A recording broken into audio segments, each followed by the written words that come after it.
Olá, boa tarde a todos e todos. É com muito prazer que a gente chega nesse último dia de evento, né, na sexta-feira. Foi uma semana muito proveitosa, muito gostosa de assistir, né? Tivemos contribuições aí muito importantes. As mesas foram bastante dinâmicas, né? Eu acho que faltou só um pouco mais de tempo para a gente poder debater e se enturmar mais, né?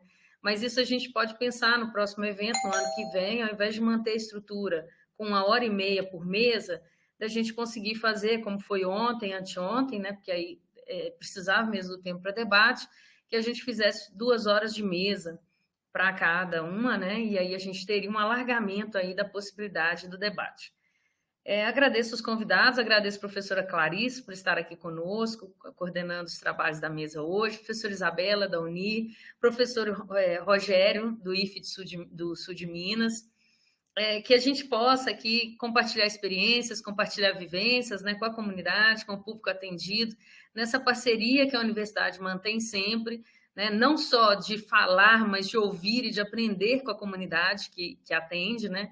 O Programa de Extensão Ambientes é o promotor desse evento, junto com a Comissão de Coleta Seletiva Solidária aqui do campus de Governador Valadares, né, da UFJF, e nós, o tempo todo, tentamos trazer administração pública, iniciativa privada, academia, nossos colegas extensionistas, pesquisadores, né, os TPs de gestão, os discentes e a comunidade para que a gente possa ter uma visão múltipla desses fatores. Então, em cada mesa, a gente tem um elemento, né, um agente, porque cada um desses agentes tem uma visão diferente sobre aquela legislação, sobre o tema, pode dizer sobre como ele vivenciou aquilo no território dele, que não vai ser óbvio, né? Parecido com o que é a previsão normativa em si, né? Ou como a gente gostaria que fosse a implementação daquela política pública, né? E com isso todos nós saímos, eu acho que com mais reflexividade, uma carga aí para discussão em outros encontros. Bom, antes de passar a palavra, eu queria ressaltar o seguinte: essa é apenas a terceira edição de um seminário que é nacional, né, de Economia Solidária, Desenvolvimento Sustentável e Educação Ambiental, nesses moldes que eu acabei de dizer, mas é um evento que só teve a sua atividade presencial no primeiro ano. Então, ele ocorre todo ano, na última semana de agosto, semana completa, né? De agosto, já fica aí, já podem colocar no calendário de vocês para o ano que vem, vai acontecer na mesma data. Na mesma data, não, na mesma referência, porque a data muda, né? Mas o nosso alcance tem aumentado ano a ano. Então, a gente tem uma perspectiva de que, quando a gente fez o encontro presencial, né, no primeiro ano, em 2019, a gente teve uma dinâmica, mas foi uma dinâmica muito local. E o seminário, ele pretendia, sempre pretendeu ser nacional, né? Incorporar esse debate a partir do âmbito nacional, e não apenas da questão local, né? Não era esse propósito. Nós vimos que no ano passado nós conseguimos um público muito amplo. Agora, esse ano, nós ficamos surpresos com o alcance. Nós temos como participantes 78 instituições do Brasil, sendo que metade são federais e estaduais, né? Universidades federais e estaduais. Muitas ITCPs, muitas secretarias de meio ambiente, né? Tivemos também associações, várias associações, e nós tivemos quase 300 inscritos no evento. Um evento aqui do campus, em meio à pandemia, né? Que tem baixa divulgação, não é uma divulgação muito ampla, conseguimos, então, reunir um público bastante amplo. Queria também deixar claro quais foram essas instituições parceiras, além, é lógico, da UNIR, que é nossa parceira na promoção do evento, o professor Rafael e a professora Isabela, né, que estão conosco, ou como mediadores, ou como participação de mesa. O professor Rafael, ontem eu peguei ele até de surpresa, viu, Isabela? Eu coloquei ele num último momento como mediador, ele é ótimo, né, sempre muito solícito. E nós tivemos ao todo, até hoje, né, 444 pessoas nas atividades. Então, isso sem contar as visualizações que já estão acontecendo no YouTube. Isso faz com que a gente pense o papel da extensão na universidade, que é também de difundir conhecimento, né? e de ter esse contato sempre aproximado com o público. Então, eu considero que esse ano a gente conseguiu estabelecer o que é a nossa perspectiva junto com o nosso alcance, né, no mesmo instante. Isso foi muito importante para a gente, para a institucionalização do programa e também dos projetos que nós atendemos. Ao final do evento, eu vou citar as instituições, gostaria que os presentes se manifestassem com relação a isso, porque pode ser que a gente esqueça alguma, né, já que são muitas. Novamente agradeço os convidados, mas também agradeço muito esse público que tem nos acompanhado. Peço que sugiram temas e nomes para o próximo evento do ano que vem, que a gente quer que seja cada vez mais plural, cada vez mais dinâmico, não ensimesmado, não localizado, né? Essa pluralidade, ela aparece muito nos ouvintes, que cada um deles certamente tem algo a contribuir com relação à sua experiência com a economia solidária, desenvolvimento sustentável e educação ambiental. Com isso, eu passo a palavra à professora Clarice. Cada membro da mesa terá de 15 a 20 minutos para fazer a sua exposição. Né? Quando a professora Clarice ligar a câmera dela de novo, vocês já vão saber que ela está entrando. Significa que o tempo acabou e a gente não precisa ficar interrompendo ninguém. Mas sintam-se à vontade, por favor, e muito obrigada por terem comparecido. Obrigada, professora Clarice. Bom, agora sim, eu que agradeço, Fernanda, pelo convite, na pessoa aí da professora Vanessa Cardoso, que me ofereceram aí a grande oportunidade, né, de mediar essa mesa tão importante, né, que vai tratar de um tema extremamente relevante, né, a segurança alimentar, o PNAE e o PAA, né, como eixos aí de um sistema alimentar saudável, especialmente no sentido de que a gente tem observado, diante desse contexto de insegurança econômica, a insegurança alimentar vem aumentado vertiginosamente no Brasil, né? E lidar com essas possibilidades de políticas que garantam um sistema alimentar mais adequado, sustentável e que garanta a segurança alimentar, sem dúvida, é de grande importância. Eu vou passar a palavra, então, para o primeiro palestrante da mesa, professor Rogério. Você fique à vontade e peço àqueles que estão presentes que mandem suas perguntas no chat, que ao final da mesa, havendo tempo, eu farei a seleção aqui de alguns tópicos importantes para que a gente possa fazer um debate breve, eu espero. Pode iniciar, professor Rogério. Muito obrigada pela presença. Obrigado, Clarice, professor Clarice. Primeiramente, boa tarde a todos e a todas. É um prazer estar aqui participando com vocês. Agradeço o convite aí da professora Fernanda para participar desse terceiro Seminário Nacional de Economia Solidária, Desenvolvimento Sustentável e Educação Ambiental da UFJF, aí coordenado pelo campus Governador Valadares. Venho aqui trazer um pouco da nossa experiência aqui, né, com o PNAE.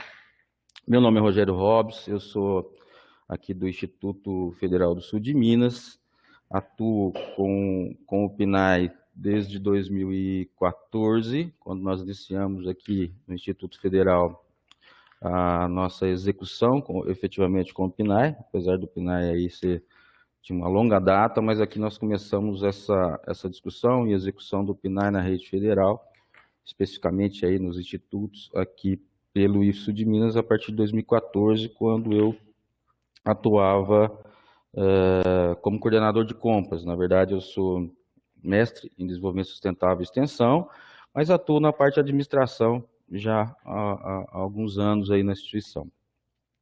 Então, eu iniciei, né, essa experiência com o PNAE, estudando e trabalhando com a execução do PNAE a partir das compras, né? E aí a gente foi se envolvendo e me envolvi em diversas ações de pesquisa, extensão, ensino do PNAE. Hoje eu coordeno o SECANI, IFSU de Minas. O SECANI é o Centro Colaborador de Alimentação e Nutrição Escolar.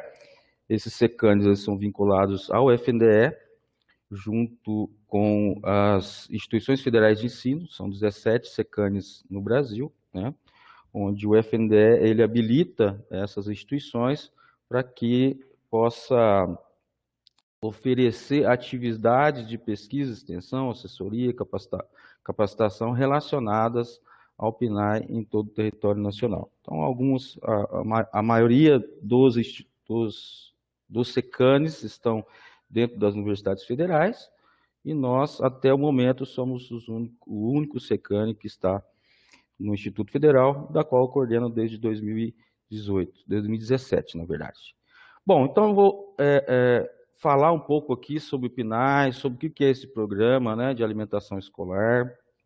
Um programa talvez já conhecido de muitos, né, mas talvez alguns não sabem ainda as particularidades que traz esse programa, a importância dele.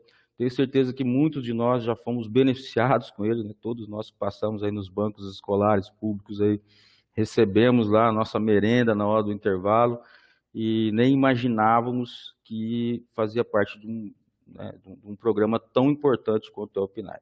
Então aqui eu peço para que continue a apresentação, você pode passar a tela. E aí já falando sobre o que é o programa. Então, o Programa Nacional de Alimentação Escolar é o mais antigo programa do governo brasileiro na área de alimentação escolar e de segurança alimentar e nutricional. E ele é considerado um dos mais abrangentes do mundo no que se refere ao atendimento universal de escolares e garantir o direito humano à alimentação adequada e saudável. Por quê? Pelo volume, pelo tamanho, né, do Estado brasileiro, que eu digo Estado, eu falo a questão de nação, né? O Brasil tem uma dimensão muito grande e esse programa ele atende a universalidade de todos os municípios, todos os estados, né? Todas as escolas recebem esse programa, né? Seja através das prefeituras, seja através das secretarias estaduais de educação. Esse recurso ele chega a essas escolas. Então, ele é considerado um dos maiores e mais abrangentes do mundo em número de instituições que recebem, né, entidades executoras, que são os municípios, estados e a rede federal, e número de alunos que são beneficiados com isso, né? Então, esse programa assim, ele tem uma importância muito grande em termos de garantir o mínimo aí da segurança alimentar e nutricional daqueles beneficiários que são os alunos do ensino fundamental, até o ensino médio, né? E essa política, então, ela é gerenciada pelo Fundo Nacional de Desenvolvimento da Educação, né? A autarquia aí ligada ao Ministério da Educação, e atende de forma complementar todos os alunos matriculados na educação básica, das escolas públicas, federais, filantrópicas, comunitárias, confessionais, segundo os princípios do direito humano à alimentação adequada, né? Então, esse programa é o FNDE que gerencia. Há um tempo atrás dependia de convênio, né, para que as entidades recebessem esse recurso, que na verdade é um recurso complementar ou suplementar, né? Então, assim, o valor dele, como muitas falam, mas o valor é pouco, não dá para fazer uma alimentação como a lei exige, atender 100% da alimentação dos alunos e tal. Mas ele é um complemento, né? Então, a prefeitura, né, tem que ter ali no seu orçamento dinheiro disponível para atender. O Estado tem que complementar também com a parte dele para que o programa possa desenvolver. Mas é um grande programa, é uma grande política pública aí que já ultrapassou aí mais de 50 anos, né? Vários governos passaram, saíram, entraram, ditadura, militar, e esse programa ele continua se perpetuando e a gente espera que ele vá muito além ainda, apesar das dificuldades. Pode passar, por favor. E quais são as diretrizes desse programa, né? Desse programa de alimentação? Ele, ultimamente, né, a última lei aí que redefiniu alguns aspectos da legislação do PNAE, a Lei 11.947, de 2009, e ele garante ali, desde a Constituição, né, vem todo um arcabouço legal de garantir essa alimentação, né, aos alunos ali na rede pública.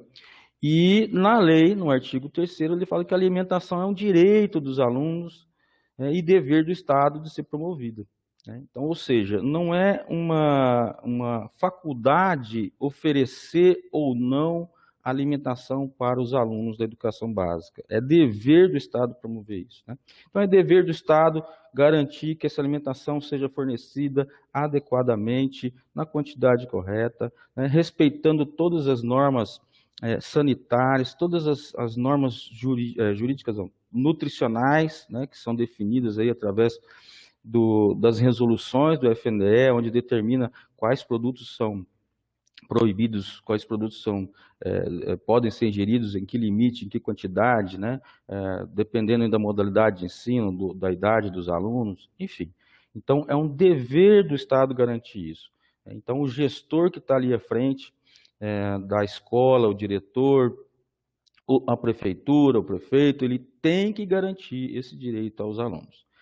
E então, assim, essa lei, o programa, ele tem 6 diretrizes básicas que o programa procura atender, né, e deve atender. Primeiro é o emprego da alimentação saudável. Então, não é qualquer alimento que deve ser fornecido nas escolas, né? Então, por exemplo, refrigerante é um alimento, né, um produto que não pode ser fornecido porque entende-se que ele não é saudável ser inserido na dieta ali dos alunos, né? E nem nossa, né? Assim, como um todo, refrigerante não é um alimento muito bom na questão de saúde, né? Então, assim, tem vários aspectos ali nutricionais, né, em que a lei define, não só a lei, como as resoluções, as instruções normativas, né, as notas técnicas do FNDE, que define quais alimentos são proibidos, limitados, né, e suas devidas quantidades. A segunda diretriz é a inclusão da educação alimentar e nutricional no currículo das escolas. Ou seja, nas escolas, ser incluído a educação alimentar e nutricional, né? Inserir isso para os alunos, para que eles entendam o porquê da alimentação saudável, né? Como se alimentar bem, né? De onde vêm esses alimentos, né? O alimento não vem, o leite não vem lá da caixinha do supermercado, né? O frango não vem lá da prateleira do supermercado ou do freezer, né? Então, tudo isso está envolvido nas diretrizes do programa também. Não é só oferecer alimento, né?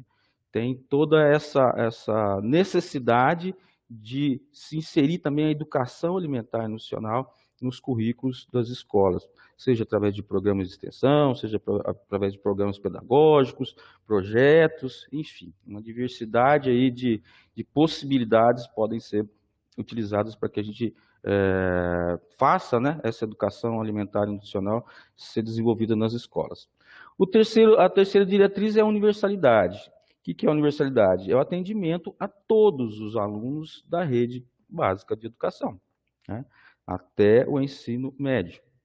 Enquanto ele estiver no ensino básico, né, que vai ali até o final do ensino médio, todos os alunos têm direito. Não é só pela vulnerabilidade, não são só os alunos que têm carência nutricional, ou os alunos com necessidades especiais, ou os alunos em áreas mais carentes de recursos, não. Todos os alunos têm direito, desde que ele esteja matriculado na rede escolar pública.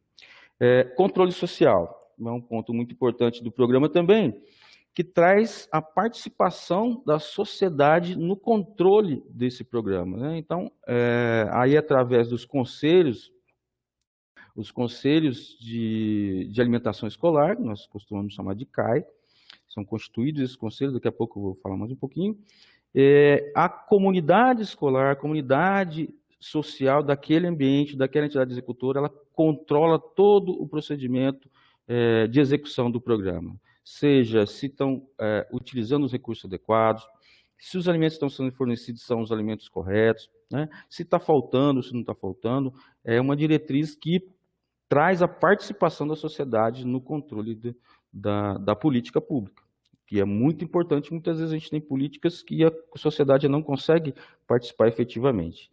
No programa de alimentação escolar, isso é uma diretriz muito importante e ela é exercida pelo Conselho de Alimentação Escolar, né? O quinto, apoio ao desenvolvimento sustentável, né? Então, aí vem um avanço da legislação, quando em 2009 colocou aí a possibilidade e a obrigação, né, de que 30% dos recursos do programa sejam executados com agricultura familiar local, né, do mais próximo para o mais distante, comprando o gênero alimentício desses produtores locais, né, da agricultura familiar, não necessariamente, mas preferencialmente produtos orgânicos que sejam produzidos ali, certificados, para estimular sustentável local, desses pequenos produtores, da economia local, do circuito curto de comercialização, abertura de mercado, um novo mercado para esses produtores, estimulando ali, então, o desenvolvimento desses produtores locais, né? E, por último, ali, o direito à alimentação escolar, ou seja, todos os alunos têm direito e é obrigação do gestor. Pode passar, por favor.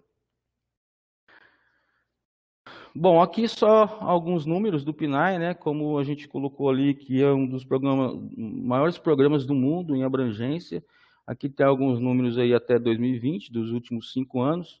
Então, em 2020, foram repassados 4,3 bilhões de reais para a execução da alimentação e atendidos cerca de 39,8 milhões de alunos, né? Alunos atendidos. Então, assim, é uma abrangência muito grande, né? Quase 40 milhões de alunos atendidos com esses recursos e garantindo ali, então, um mínimo de alimentação, um mínimo de segurança alimentar para esses alunos. A gente sabe que agora, na pandemia, houve aí uma dificuldade enorme para conseguir executar esse programa, né? E aí tivemos que as aulas foram suspensas, então tivemos que distribuir kits para os alunos nas suas casas, para as famílias, né? Então, mas vejam a quantidade de alunado atendido, né? A universalidade do atendimento. Pode passar, por favor. Bom, e aí, começando, quem que é responsável por executar o PNAE? O PNAE ele não é um programa assim de um só responsável, ele tem uma multiplicidade de responsáveis, de setores envolvidos, para que ele aconteça da forma correta. Mas o primeiro ponto aí é ter a nutricionista responsável, né? O profissional nutricionista, ele que tem a atribuição técnica de executar esse programa, seja no município, no estado ou na rede federal, né? Então, compete aí na resolução 465 lá do Conselho Nacional Conselho Federal de Nutricionista, tem lá todas as obrigações, e além do que está lá, então o nutricionista tem a responsabilidade de realizar diagnóstico, acompanhamento, né, nutricional dos alunos, planejar e elaborar o cardápio, acompanhar a execução dessa alimentação, né, coordenar e realizar as ações de educação alimentar e nutricional ali na escola, né, fazer ali as atividades ou direcionar para que essas ações ciclo pedagógico dessas escolas, desses alunos. Então, o nutricionista que é o responsável por coordenar.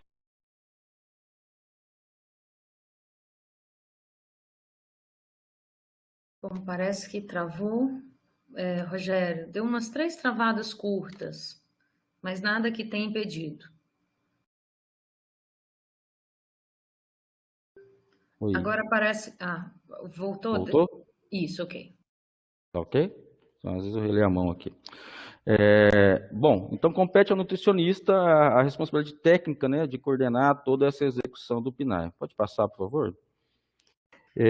Na educação alimentar e nutricional, não tem assim, é uma das diretrizes, como eu já falei, né, e o objetivo é estimular a adoção voluntária de práticas, escolhas de alimentos saudáveis, né, colaborar com o aprendizado, a boa saúde escolar e a qualidade de vida do indivíduo. Então, aqui, o aluno ele tem que aprender a se alimentar, né, saber quais alimentos podem fazer mal a ele. Hoje a gente tem aí um mercado alimentício, né, o mercado alimentício, a indústria alimentícia, assim, bombardeando a gente de uma série de produtos baratos, mas baratos entre aspas, né, que saem muito caros para nossa saúde, né.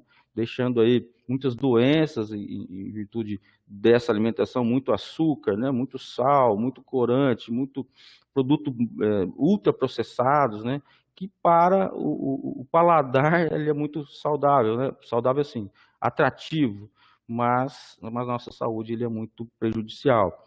E a escola ela precisa e ela usa, né, o Programa Nacional de Alimentação Escolar para mostrar para os alunos, né, uma nova educação alimentar, né, para que nós não tenhamos problemas de saúde, obesidade, problemas de diabetes, uma série de outras doenças relacionadas à má alimentação. E muitas vezes na nossa casa a gente não tem esse tipo de educação, né? A gente vai se alimentando ali com os produtos pré-preparados, né? Poucos produtos naturais, né? Às vezes poucas frutas, poucos produtos. Hoje não tem, a gente não tem muito tempo, né, de preparar os alimentos como antigamente tinha, e os alimentos vêm todos um pouco mais prontos e a gente acaba perdendo essa essência da alimentação um pouco mais saudável nas nossas próprias casas. Então, o programa de alimentação escolar ele tem essa diretriz e as escolas precisam, né, ser inseridos nisso. O nutricionista, lógico, tem que apoiar nessa ação. Vamos lá para o próximo.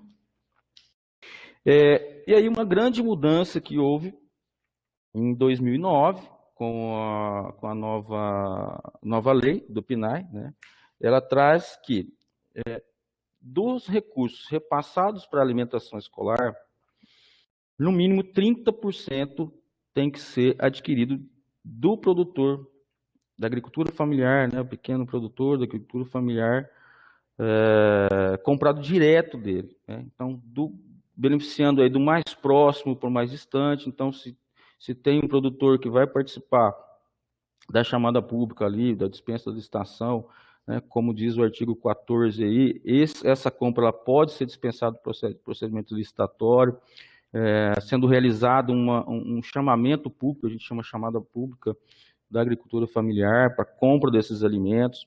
Então, é um processo mais facilitado para o agricultor familiar poder participar, poder se inserir nesse mercado. Então, 30% desses recursos eles são obrigatoriamente tem que ser atendidos. Então, se eu recebo 100 mil reais, 500 mil reais no município, no mínimo 30 mil reais ali, ele tem que ser executado com a agricultura familiar local, né? Se não tiver local, mas sempre tem, quando a gente vai pesquisar, às vezes tem algumas experiências, o pessoal fala, mas aqui não tem agricultura familiar. Aí eu vou lá, vou pesquisar, falo, olha aí, ó, quantas associações, quantas cooperativas, quantos agricultores familiares locais tem aqui no município. A gente consulta pela DAP, né, que é a Declaração de Aptidão do Pronaf, a gente consegue tirar um extrato ali por município, na Secretaria de Agricultura Familiar, do MAPA. Então, essa exigência ela vem para atender aquele fomento ao desenvolvimento local sustentável, né, ao fomento a esses agricultores, a abertura de mercado desses agricultores, a garantia de que esses produtos eles acabam sendo mais saudáveis, né, e tendo uma segurança alimentar maior quando ele é comercializado ali já mais fresco, mais próximo da onde ele vai ser fornecido, né, sem que ele tenha que sair, viajar, ir para o centro grande, voltar para ser processado ou ser comercializado ou ser consumido, né? Então, essa comercialização curta, né, beneficiando esses agricultores, tem uma série de benefícios aí, e a lei do PNAE, ela vem exigindo que 30% sejam comprados. E agora, em 2020, houve uma evolução ainda maior, que antes não tinha, né? Em 2020 teve a nova resolução, onde fala que se não for executado os 30%, tem que ser devolvido. Quando é devolvido, tem que justificar por que é devolvido, né? Então, é mais uma exigência ainda para que esses 30% sejam executados. Vamos para a próxima. Então, aí, a compra da agricultura familiar fomenta, então, a alimentação saudável adequada, o apoio do desenvolvimento sustentável. Próximo. Tem ali, contribui para a segurança alimentar e nutricional, fornece abastecimento, né, aos equipamentos públicos, da rede socioassistencial, promove alimentos saudáveis, enfim, tem uma série de... Promove a geração de renda aos agricultores, né, que aí muitos jovens conseguem ter uma renda melhor na propriedade quando começa a se inserir, começa a melhorar a sua produção, programar a sua produção, enfim, uma série de benefícios aí. Próximo. E o controle social, né, que eu falei lá atrás, que é uma diretriz também. Então, o controle social, o CAE, né, que é o Conselho de Alimentação Escolar, é obrigatório ser constituído essa comissão para que o município ele receba os recursos. Se não tiver o CAE constituído, o município, o Estado, ele tem os recursos interrompidos, né? Esse CAE ele tem uma composição com um titular suplente do Poder Executivo, né, ali o prefeito, o governo estadual, ele indica ali um titular e um suplente. Tem 2 titulares e 2 suplentes, trabalhadores da educação, né, discentes, professores, aliás, discentes, né, alunos. Tem 2 titulares e 2 suplentes pais de alunos e 2 titulares e 2 suplentes da sociedade civil. Então, veja que a composição ela é com a participação de toda a comunidade da onde está inserida aquela entidade executora. Próximo. E o conselho, ele tem as suas obrigações, né? Quais são as obrigações do conselho? Acompanhar, executar, fiscalizar, determinar correções, aprovar as contas, deliberar sobre a execução do programa. Então, ele tem todas essas atribuições. E ele tem que ser muito ativo, né? Os membros têm que estar participando, tem que fazer visitas às escolas, ver como é que está esse funcionamento dessa alimentação, se está tudo adequado, se as compras estão adequadas, se estão compatíveis com que as diretrizes do programa exigem. Né? Esse conselho tem duração de 4 anos, e cada 4 anos ele tem que ser renovado, né? E, enfim, o controle social se dá a partir do conselho. É o conselho quem aprova ou não aprova a execução do programa, a prestação de contas desse programa pela entidade executora. Então, esse conselho ele é muito importante no controle social e na garantia de que o programa está funcionando perfeitamente nas entidades executoras. Pronto, próximo.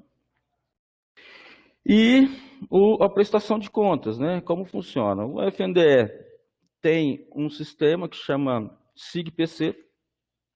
Esse SIG-PC é o sistema informatizado, onde o FNDE faz a transferência dos recursos para a entidade executora, município, estado ou entidades federais. A entidade executora, ela executa esse programa, ela presta conta da execução, o CAE analisa, né, essas contas, faz a emissão de um parecer conclusivo lá, se está ok, se não está ok, e o FNDE recebe tudo isso via sistema, né? Então, o CAE é que é o que audita essa execução, ao final das contas, ali, para que o FNDE receba. Se ela for, a prestação de contas for recusada ou com parecer com algumas restrições, o FNDE pode aí acionar uma prestação de contas especial e pedir ali uma auditoria naquele município, interromper o recurso até que isso se resolva, né? Então, o controle social ele é muito intenso quando o conselho ele é ativo. Próximo, eu acho que estou concluindo aqui. Aí é um tempo muito rápido para falar sobre todos os aspectos do programa, né? Então, aí eu poderia falar muito mais coisas, mas aí eu deixo para as perguntas, para a discussão, talvez fique um pouco mais interessante a gente falar naqueles pontos que sejam mais relevantes para os participantes. Então, obrigado pela participação, pela atenção de vocês, e fico aqui à disposição, Clarice, da mesa, para a gente bater um papo aí depois. Bom? Rogério, muito obrigada pela excelente explanação. Vou deixar, né, para fazer comentários e perguntas ao final da mesa. Convido agora a professora Isabela para iniciar a sua apresentação. Estão me ouvindo? Sim, perfeitamente. Então, inicialmente, eu gostaria de agradecer o convite, né? Boa tarde a todos os presentes, agradecer o convite feito pela professora Fernanda, para estar aqui nesta tarde, e parabenizá-la, né, por essa iniciativa. Falar de economia solidária é uma necessidade, né, não é mais uma opção, é uma necessidade, e é uma realidade muito necessária aqui na região norte. Então, a parabenizo por essa empreitada e, novamente, agradeço por estar aqui fazendo parte desse belo evento e esperando estar nos próximos também. Como eu falei, nós estamos falando de economia solidária, né? O professor Rogério trouxe uma vertente mais prática do PNAE. Eu vou tentar trazer aqui, até porque é mais o meu âmbito de atuação, de pesquisa, a parte mais teórica, e tentando a gente montar um quebra-cabeça aí para entender todas essas políticas públicas. Então, por que houve essa junção, né? Segurança alimentar num evento de economia solidária? Porque a maioria dos pequenos agricultores, né, da agricultura familiar, eles precisam se unificar numa forma de economia colaborativa, né, ao invés da sempre tradicional economia competitiva, né? Então, é uma outra forma de associação, de cooperativismo, onde não existem ninguém mais importante, todos ali são sócios e todos ali recebem os mesmos valores. Então, é uma associação de pessoas com uma finalidade em comum, né? Então, a gente tem que associar entender a ideia de economia solidária com segurança alimentar, faz todo sentido, porque o objetivo das pequenas propriedades ou das propriedades familiares, que são as que mais produzem, né, alimentos no Brasil, elas também têm esse viés, né? Elas precisam se associar para poder ter espaço no mercado, para poder revender os seus produtos, para poder ter possibilidade de auferir geração de emprego e renda. Então, partindo dessa ideia, compreendendo essa ideia, né, dos dois pilares do evento de hoje, primeiramente é necessário a gente entender alguns conceitos, né? O que é direito à alimentação e o que é segurança, a tão famosa expressão, segurança alimentar nutricional. Não é a mesma coisa? Não seria a mesma coisa? Né? E não, um complementa o outro. E ainda tem um terceiro, né, uma terceira expressão, um terceiro conceito chamado soberania alimentar. Mas que eu nem vou tocar nesse assunto hoje por causa do tempo, não dá tempo. Então, gente, vamos entender primeiramente o seguinte: o conceito de direito à alimentação, né? Qual é o significado dessa expressão? Primeiramente, é um direito constitucional. Ele entrou para a Constituição, fez parte, né, em 2010, um pouco tardio. Em 2010, ele foi inserido no artigo 6º da Constituição. Portanto, é o quê? É um direito fundamental, é um direito social e de exigibilidade imediata. Quando falamos que um direito é fundamental, ele tem exigibilidade imediata, ele não pode demorar para ser efetivado. O Estado deve dar as condições necessárias para que ele seja implementado imediatamente. Então, o direito à alimentação, ele tem duas dimensões: o direito de estar livre da fome e o direito à alimentação assegurada. Para quê? Para respeitar a dignidade humana. Tá? Então, o direito de estar livre da fome e assegurar a dignidade humana. Então, esses dois pilares a gente pode traduzir do direito à alimentação. Mas e segurança alimentar nutricional? Também não tem essa perspectiva? Claro que sim, mas nesse conjunto, né, nessa expressão segurança alimentar nutricional, eu tenho um conceito mais amplo. Esse conceito ele traz condições e estratégias, né, em linhas gerais, tá, gente? Mas de uma forma que possa ser implementada a alimentação adequada e saudável, né? Então, a SAN, né, o conceito de segurança alimentar, ele vem para trazer uma forma, olha, como que deve ser implementado o direito à alimentação? Qual a rota? Quais os caminhos? O que deve ser respeitado? O que é uma alimentação adequada? Então, ele vem trazendo alguns parâmetros. E quais são esses parâmetros? Primeira coisa, acesso regular e permanente a alimentos de qualidade em quantidade suficiente, através de boas práticas que priorizem a sustentabilidade.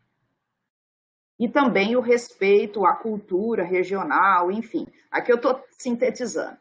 Tá? Então, gente, veja bem, o direito à alimentação garante o mínimo, que é não passar fome. É o mínimo da dignidade humana, né? As pessoas terem alimento 3 vezes ao dia. Esse é o mínimo.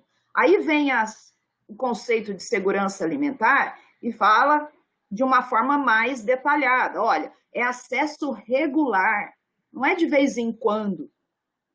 É regular, permanente. E esses alimentos têm que ser de qualidade e em quantidade suficiente. E que respeitem o meio ambiente, respeitem a sustentabilidade.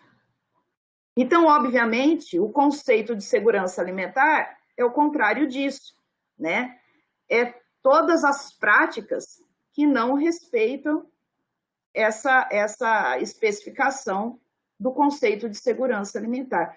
Todo ser humano que está passando fome ou que está desnutrido, ele está em insegurança alimentar.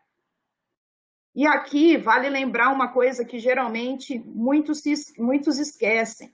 Quando se fala em segurança alimentar, está incluído a água. Não é só alimento sólido. Está incluído a água. Tá? Então, acesso à água de qualidade, à água potável. Tá? Então, insegurança alimentar é o cidadão que se encontra fora desses parâmetros. E a insegurança alimentar, gente, é um fator incapacitante para o pleno exercício da cidadania. É algo muito sério, que com certeza, né, as nutricionistas que aqui estão, as pessoas que lidam com isso mais de perto, né, com a realidade, percebem e conseguem ter uma noção do fator excludente que é a fome, a desnutrição. E hoje também muito se discute quanto à obesidade infantil. A obesidade de um modo geral, né? Mas a obesidade infantil preocupa muito.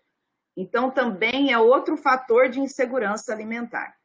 Mas, enfim, aqui para ser bastante objetiva devido ao tempo, cabe ao Estado, portanto, gente, respeitar, não pode suspender legislação ou políticas públicas específicas para a implementação do direito à alimentação. E aqui nós entramos no PAA e no PNE. Tá? O PAA e o PNA são políticas públicas que instrumentalizam o direito à alimentação, à segurança alimentar.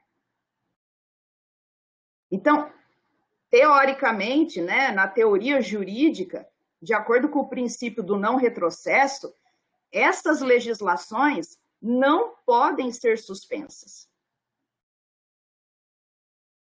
Tá? Porque não é uma política de governo, é uma política de Estado. Manter o povo bem alimentado, especialmente as camadas mais vulneráveis, é uma política de Estado. Então, baseado no princípio do não retrocesso, essas legislações não podem ser simplesmente ignoradas ou suspensas, elas devem ser mantidas. E ainda bem que até hoje estão sendo mantidas. são políticas extremamente importantes para muita gente, né? Com a questão da pandemia, houve uma atualização da legislação do PNE, né, a 13.987 de 2020, onde foi autorizada a distribuição dos alimentos, já que as aulas foram suspensas, então os gêneros alimentícios deveriam ser distribuídos às famílias em forma de cestas, né? Mas isso precisou de uma alteração legislativa para que isso ocorresse. E o mais importante, né, 30% desses valores devem ser adquiridos, esses gêneros alimentícios devem ser adquiridos da propriedade familiar. Então, é um incentivo, é um casamento. Vejam bem, né? Essas legislações, essas políticas públicas estão realmente implementando o conceito de segurança alimentar, do direito à alimentação e respeitando o meio ambiente. Ou, pelo menos, deveria ter fiscalização nesse sentido, né? Para que os alimentos saudáveis fossem realmente saudáveis, né? Que os pequenos agricultores não se utilizem aí de agrotóxicos, enfim, para isso tem que haver uma legislação extremamente séria, existe a necessidade de certificação para o agricultor que quiser se denominar como orgânico, então há todo um procedimento específico para isso. Mas é muito importante vocês perceberem como essas duas legislações, têm outras, mas como essas duas legislações que foram o tema aqui do evento, desse painel, são importantes e não podem, de forma alguma, serem suspensas. Hoje, muitas famílias estão sobrevivendo com essas cestas distribuídas porque é a única fonte de renda. Tendo em vista o que a pandemia acarretou, né, na economia brasileira, essas famílias muitas vezes só têm essas cestas básicas para não cair no espectro de insegurança alimentar. Então, aqui nós vemos, olha, a parte jurídica também foi extremamente facilitada. Não é necessário licitação para adquirir os alimentos dos produtores familiares. Basta um chamamento público. Agora, os outros 70%, que não é obrigatório a compra de agricultura familiar, aí sim vai ter um tipo de licitação, que é o pregão eletrônico. Tá? Então, a legislação ela faz essa diferenciação. Olha, município, você vai comprar de agricultura familiar, pode só fazer chamamento público.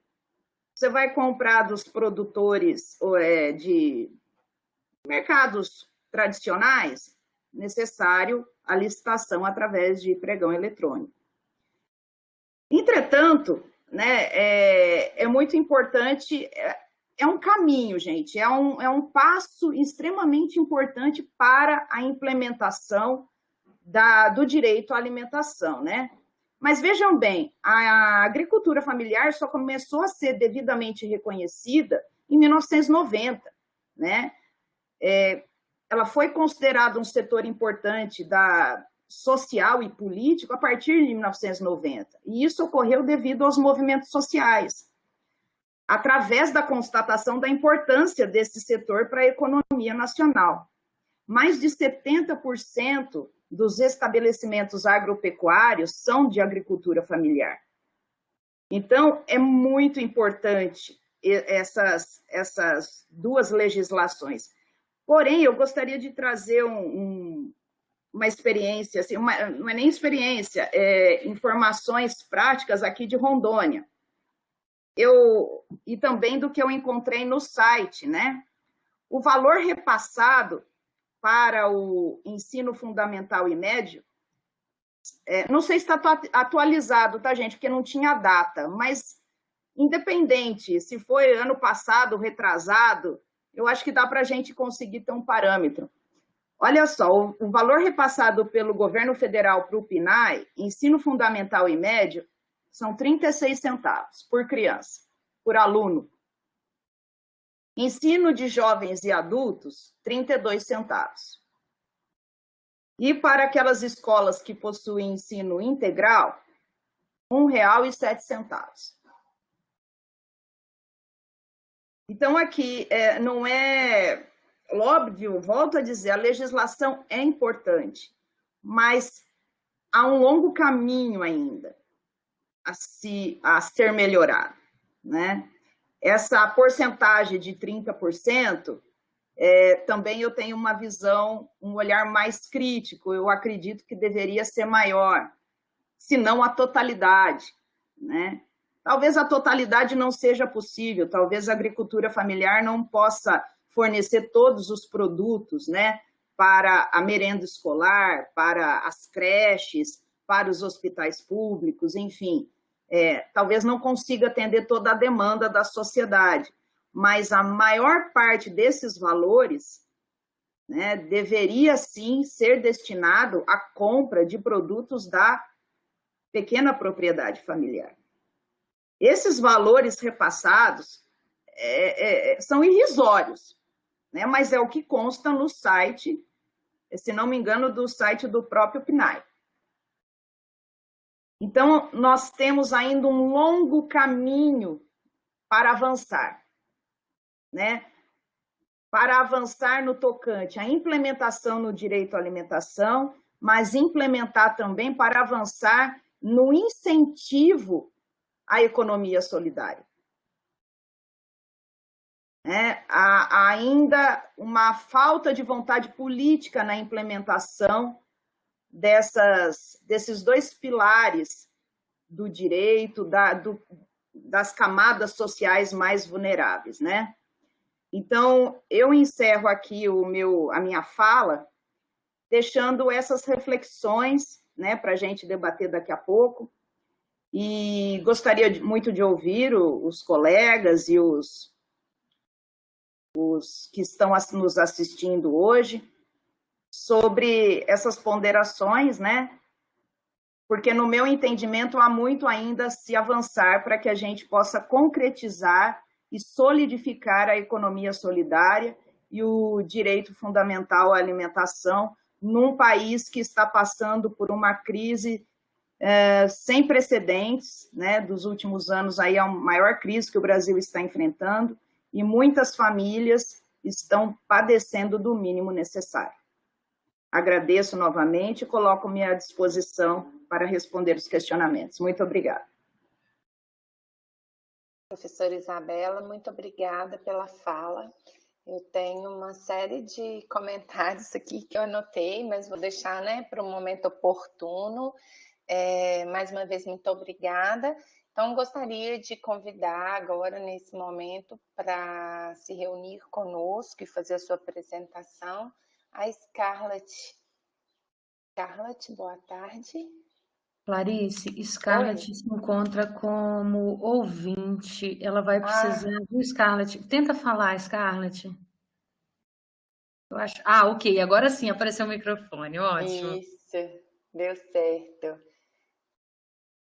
Scarlett, você, né, chegou, depois eu acho que a Fernanda já tinha explicado, você tem de 15 a 20 minutos para falar, né? Quando estiver encerrando seu tempo, eu vou ligar aqui a câmera novamente, só para você ter ideia, né, que o tempo já foi esgotado, e aí você pode caminhar para a conclusão, tá? Muito obrigada pela sua presença e participação, fica à vontade.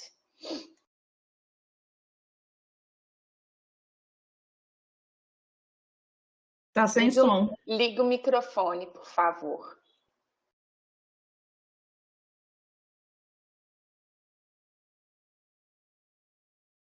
Tá me ouvindo?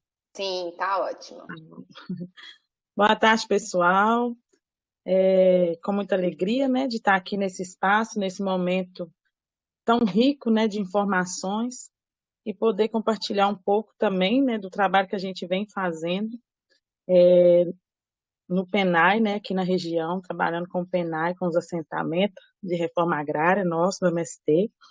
Meu nome é Scarlett, Sou aqui do assentamento Liberdade, sou da diretoria da COAL, né, que é a associação nossa aqui do assentamento. Sou do setor de produção do Movimento Sem Terra e cuido dessa parte da comercialização. Desde o ano passado, a gente, nesse período, né, muito difícil que a gente está vivendo, nós nos dispôs a procurar as escolas para estar, né, trabalhando, fazendo os projetos de PENAI, que a gente sabia que era um direito nosso. E mesmo nós aqui no município de Periquito, existia um preconceito, né, de estar junto com nós, de pegar os nossos produtos, achava que nós não dava conta de entregar, né, a demanda. Mas foi de grande importância quando nós começamos aqui a acessar a primeira escola estadual do Periquito. E com isso, com essas portas abertas na escola do Periquito, a gente foi abrindo outras portas e mobilizando ainda mais os nossos assentamentos de reforma agrária aqui na região, né, para a gente conseguir atender. Então, hoje, né, a gente enfrenta dificuldade, mas também é muito gratificante a gente entregar os produtos dos assentamentos nas escolas, de entregar um alimento saudável. Então, hoje nós estamos conseguindo atender 6 cidades. Então, hoje nós, em 6 municípios aqui da região, a gente consegue atender. Estamos com 21 escolas estadual entregando PENAI e 4 prefeituras. Então, estamos com parceria com 21 escolas e 4 prefeituras já aqui na região. Com isso, né, mobilizando também o nosso povo, trazendo renda nesse momento tão difícil, e também o mais gratificante para nós, que é levar os nossos produtos agroecológicos até a mesa das crianças, né? Saber que a gente está entregando os nossos produtos, que tem todo um carinho, desde a produção até a organização dos kits para entregar nas escolas. Então, nós estamos trabalhando com mais de 46 agricultores assentados de reforma agrária hoje também aqui na região, né, que é o nosso povo. Então, está muito bonito esse movimento que a gente tem criado, né, porque também é um direito nosso, essa entrega, né, dos 30% do PENAI.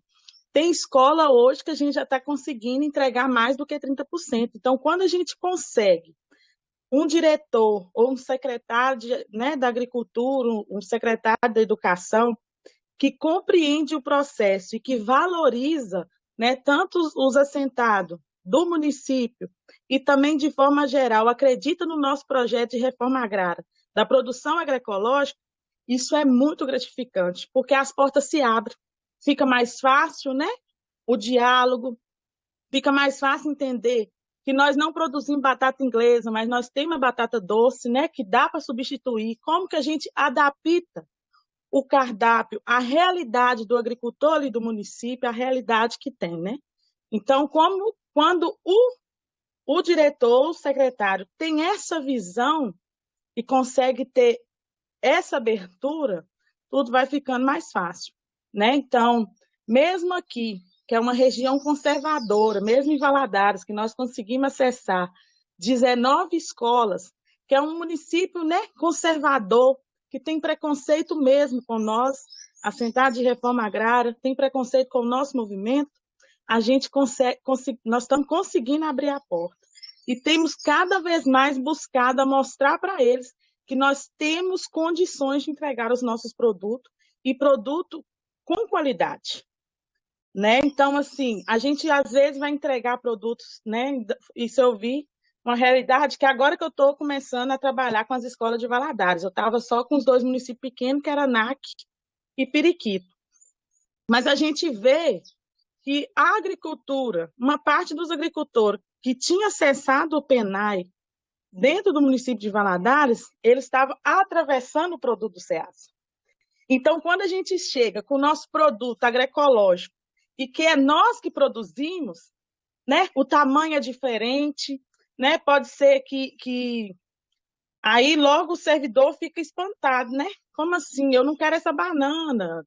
Ou, né, deparamos muito com isso, isso é uma parte das nossas dificuldades nessa disputa como que a gente tem, além de tudo, de fazer o projeto, de acessar o projeto, a gente tem que, nesses espaços, escolas, a gente está tendo que fazer o trabalho de base, né? Mostrar que é um produto, que a cenoura não está do tamanho do mercado, mas que a qualidade dela é maior, né? As nutricionistas, tem umas nutricionistas que é parceira, mas tem umas nutricionistas que barra a gente mesmo.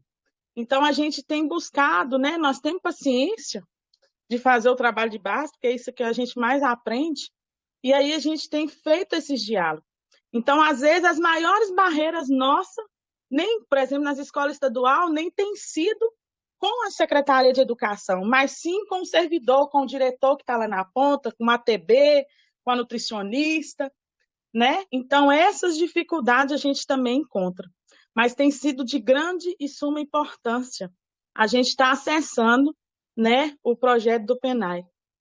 E também agora a nossa proposta, né, é continuar, entrar em mais municípios, né? Tem assentamentos nossos ainda que a gente não conseguiu entrar nos municípios para entregar. Então, hoje, só para elencar aqui. Então, nós estamos entregando PENAI no município de Jampruca, no município de Tumiritinga, no município de Governador Valadares, NAC, Periquito, Campanário, isso, 6 municípios. Então, são esses municípios que a gente vem trabalhando e a gente quer, né, chegar em outros municípios também. E isso que eu venho colocando, que assim, às vezes as barreiras estão no servidor, muitas vezes porque eu estou com um exemplo aqui na escola de Açucena. Ele falou comigo, Scott, todos os editais aqui são obscuros, nenhum agricultor vem acessar. E aí ele falou para mim, ele conseguiu relatar, ele falou assim, mas sabe o que acontece comigo? Eu tenho medo de abrir tanto, de trazer os agricultores e não dar conta de me entregar o produto. Eu virei para ele e falei assim, se você não começar, se você não abrir as portas, você não vai saber como que vai ser. E aí a nossa proposta é já início do ano, começar com a escola de Açucena também. Então a gente tem que dialogar, a gente tem que ir lá. Ele virou para mim e falou assim, mas sabe o que? Eu falei assim, mas por que sua insegurança? Ele falou assim, porque o agricultor, ele preocupa em plantar. E existe uma burocracia a ser feita para entregar para a escola.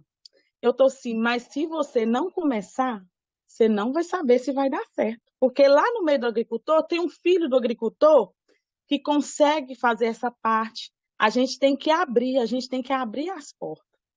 Né? Então, isso é muito importante. Então, nós, do Movimento Sem Terra, temos feito essa avaliação, que desde o ano passado para cá, tem sido de suma importância essa questão do PENAI. Né? Então, para o PAA, eu acho que a gente ainda não comercializou, né? Pela minha visão que eu tenho assim, mas pelo PENAI a gente tem conseguido, né, comercializar.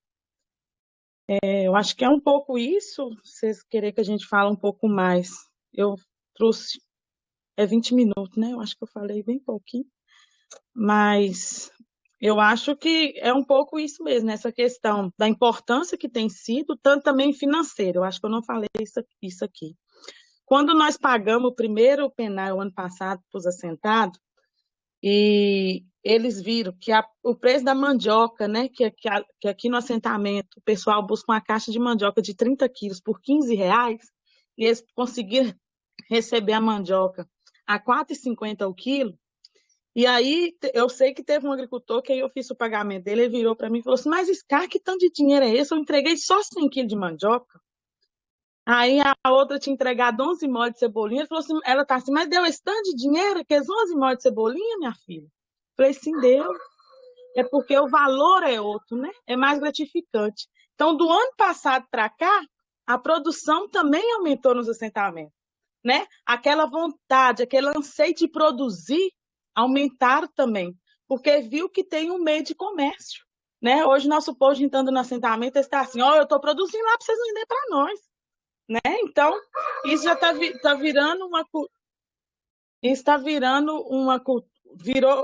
chegou de uma forma assim, para reanimar o povo a produzir, para uma forma também que a gente está vendo muito e está sendo muito gratificante, é dos nossos jovens incentivar novamente, ajudar os pais a produzir no lote, que eles vão conseguir ter renda, né? A animação de ajudar a fazer os molhos de cebolinha, os molhos de folhosa, apesar as mandioca, a fazer os kits, que eles viram que está trazendo uma renda a mais para casa, né?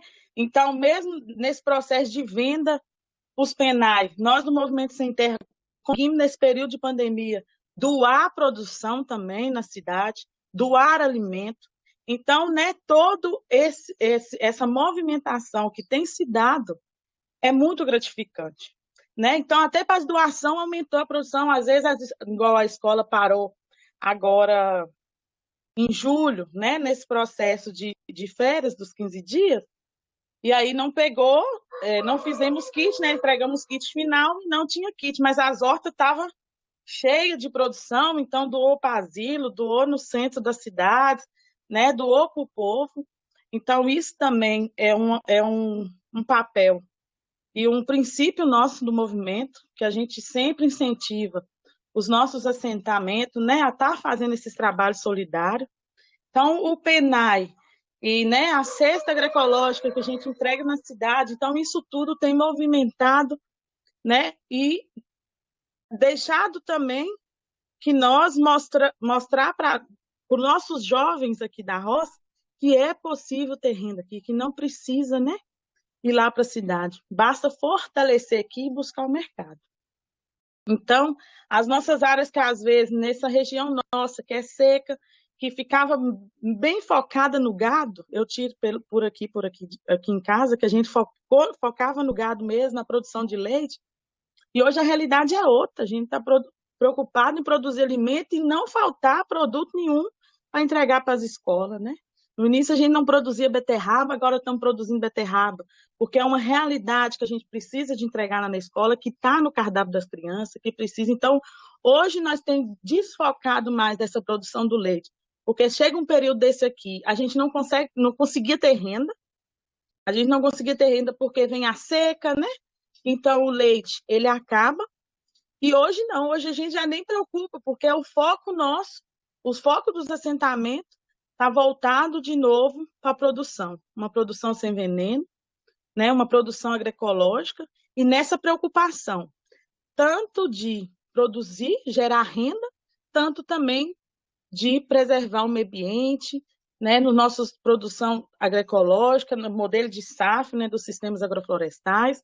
Então, isso também é um pouco do que a gente tem colocado e feito aí na sociedade, e a gente está muito feliz com tudo isso que vem acontecendo, mesmo com algumas dificuldades, né? Mas é isso. A outra coisa que a gente também está vindo organizando é porque a gente ainda não tem as nossas associações ainda não estão todas regularizadas, né? Agradecer e aproveitar o ensejo, agradecer a Fernanda e a equipe que vem sempre nos assessorando nesses processos de regularização das nossas associações, porque nós precisamos mesmo de ter nossas DAP jurídicas. Hoje a gente junta o nosso povo mesmo, né? Os nossos assentados, pega as DAP de um e de outro, faz o projeto, trabalhamos de forma coletiva, onde um ajuda o outro, onde um coopera com o outro. Isso é outro processo muito importante que tem se retomado nos nossos assentamentos. Esse processo de cooperação, né? Esse processo de união. A Maria não tem 100 molhos de cebolinha, não. Mas a Joana tem 10, o José tem 5, e aí a gente consegue fazer com que esse processo ande, né? Então, junta-se a documentação, mas junta-se o povo também. Junta-se em processo coletivo, em processo de um cooperar com o outro. Isso tem sido também um processo muito importante. E é isso. A gente está aí sempre trabalhando e buscando nos organizar para levar uma alimentação saudável, uma alimentação agroecológica para o povo da cidade. E essa união do campo e cidade é muito importante. Um abraço, gente. Obrigada aí por estar abrindo esse espaço para nós, do Movimento Sem Terra. É muito importante para a gente estar mostrando os nossos trabalhos dos assentamentos que muitas vezes fica fechado, né? Quase ninguém não vê. Ah, sem terra não produz. Mas nós estamos aí, produzindo e alimentando o povo. Muito obrigada, Scarlett, pelo depoimento importante, pela apresentação, né? Pela fala muito importante. Acho que essencial para todos aqui presentes, né? Escutar um pouquinho como é esse processo. Tem duas perguntinhas para vocês no chat, vou te pedir para manter a câmera ligada. Vou convidar a Isabela, a professora Isabela, o professor Rogério, para se juntarem a nós aqui. A gente ainda tem uns minutos, né? Então, Scarlett, a professora Fernanda perguntou o que você recomenda para as associações de agricultores para que eles iniciem a experiência de compras via PAA e PENAI, tá? E também como é o procedimento, como vocês começaram a fazer e se está valendo a pena financeiramente para quem ainda não começou a vender. Eu acho que o que a gente orienta é isso, né? É ir até as escolas e até a prefeitura para começar um diálogo, né? Porque é isso que eu disse lá, né? Às vezes o diretor da escola estadual deixa o edital do PENAI obscuro por ninguém lá atrás, por ninguém procurar. Mas nós só conseguimos reconhecer isso também quando nós fomos lá procurar. Nós viemos aqui, nós é sentado, nós tem documentação, como que a gente faz para acessar esse projeto, né? Então, foi só quando a gente foi lá atrás que a gente compreendeu o processo, né? Ainda mais nesses nossos municípios mais pequenos, né? Igual o meu que é Periquito, NAC. E aqui foi assim, a gente começou numa escola, a gente foi atrás de uma escola, e aí nós entregamos os 2 kits finais do ano passado. E desses 2 kits finais do ano passado, o diretor já indicou para outra escola, que é do NAC, e hoje nós temos essas 2 escolas, né? E essas 2 escolas já indicou para o de Açucena, aí já abrimos para a secretaria dos outros municípios nossos. Então, é buscar. Existe o PENAI, é de dever do órgão comprar 30%. É nosso direito, então vamos atrás dele, né? Então, se é nosso direito, nós aprendemos também que ninguém vem te entregar seu direito na mão, não, né? Você tem que ir atrás dele. Então, se é nosso direito, a gente vai atrás. E financeiramente, assim, mudou completamente, assim, a renda dos nossos assentados. Então, o PENAI, ele melhora a renda, né? A gente costuma dizer assim, hoje nós estamos entregando nossos carros, mas a meta nossa é comprar um caminhão e ter lá, né, a nossa logo e mostrar que nós temos, né? Hoje nós fazemos várias viagens para entregar. A nossa meta é montar uma carga num caminhão só para entregar, né? A nossa meta hoje a gente já tem uma visão lá na frente, né, de como vai ser. Os meninos falam assim, tô vindo nesse carrinho aqui, mas que esse penar aí daqui a uns anos eu vou ter uma caminhonete melhor, porque a produção está aumentando lá em casa. Não está dando para pôr as caixas mais no porta-mala do Fit Uno. Então, a gente ouve muito isso, porque tem melhorado a renda. E como né, como tem melhorado a renda, o povo tem investido mais na produção, né, fazendo irrigação nas bananeiras, melhorando a irrigação das hortaliças. Então, isso também tem sido muito importante na questão financeira nossa, mesmo assim, né? Desde que a gente começou a acessar o PENAI. Excelente, obrigada, Scarlett. Eu tenho uma pergunta para o professor... Clarice, eu poderia só complementar? Claro. Eu acho muito bonito o que né, o movimento do MST faz aí, plantando e entregando para as escolas, enfim, parabéns, Scarlett. Olha, eu fico emocionada quando eu vejo, porque eu já fui num acampamento sem terra e levei meus acadêmicos e nós almoçamos, foi uma experiência magnífica, aliás, foi um dos melhores almoços que eu já tive na minha vida, né? Sabor de comida mesmo, né? Foi Alguém falou isso no chat também, foi eu mesmo. Almoço mais gostoso. Foi muito bom, os alunos, eu vi que caiu uma ideia que eles tinham do MST, lógico que todo movimento, né, como toda classe profissional, enfim, onde nós temos os seres humanos, nós temos pessoas do bem e pessoas que não estão comprometidas com a causa, enfim. Mas eu acho muito importante porque a maioria da população que tem uma ideia talvez desregrada, né, do que seja um movimento, então vocês provam isso com o trabalho de vocês, né? Vocês provam isso sem fazer alarde, sem fazer gritaria, sem fazer bagunça, nada, com o trabalho de vocês. Essas crianças se alimentando, ficando cada vez mais saudáveis, né? Vocês estão gerando renda, melhorando de vida e a sociedade está sendo beneficiada. Então, eu acho que não existe nada melhor, né, para provar qualquer coisa do que o silêncio e o trabalho, e é isso que vocês estão fazendo. Então, parabéns, viu, para vocês. Mas, infelizmente, no que eu queria levantar o ponto aqui na parte, né, já que nós estamos num seminário, é dizer sobre essa dificuldade para esses movimentos se legalizarem. Então, nós temos aqui, por exemplo, aqui na região norte, e isso vale tanto para os pequenos agricultores, para movimentos do MST, como também para as cooperativas de catadores de recicláveis. Nós temos várias cooperativas aqui em Porto Velho e só uma é regularizada. Uhum. Então, assim, não adianta praticamente de nada esse tipo de política pública se ela não vier, se ela não trouxer por trás, né, como base, o apoio para que esses movimentos, para que essas categorias, né, para que esses grupos de pessoas, ribeirinhos, MST, catadores, né, cooperativas e de vários segmentos, possam ter orientações de como se legalizar. Então, como disse a Scarlett, ela teve que correr atrás. Olha, como eu faço? Eu quero participar disso, como eu faço? É uma loucura, porque as pessoas não têm conhecimento jurídico, não têm conhecimento de documentação, onde que deve ir, fora o gasto, tem todo um custo para se regularizar.